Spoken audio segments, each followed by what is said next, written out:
Last year, pinag-eksperimento ako kung gaano ba katibay ang water-based paint na ito.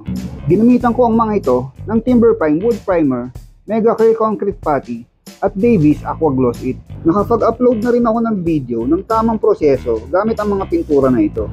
Mahigit isang taon na itong naka-expose sa ulan at araw at titignan natin ang naging itsura nila ngayon. Pinanas-punasan ko muna ito dahil madumi na at di naman nasuklap at nasira ang pintura nito. Etong nauna ay ginamitan ko ng primer, concrete putty at aqua gloss it. At may haspi pa akong ginawa dyan na hindi naman nasira kahit walang clear coat.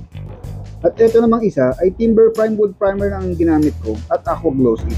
At ito namang isa ay bare plyboard lang na walang protection ng pintura.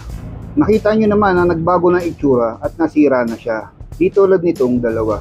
At etong board na ito ay kasabayan din ng mga ito na hindi naka-expose sa ulan at sa araw. Kita nyo naman na naging diferensya after mahigit ng isang taon. At pag pinagtabi-tabi sila, meron din konting diferensya. Medyo nabawasan lang ang kintab ng naka-expose sa araw.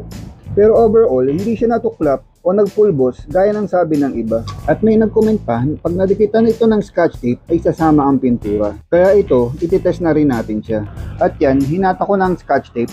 May nakita ba natuklap o sumama ng pintura? Wala naman, di ba? Basta tamang proseso lang ng pagpintura ang gawin nyo, panigurado magiging quality at matibay ang mga trabaho nyo.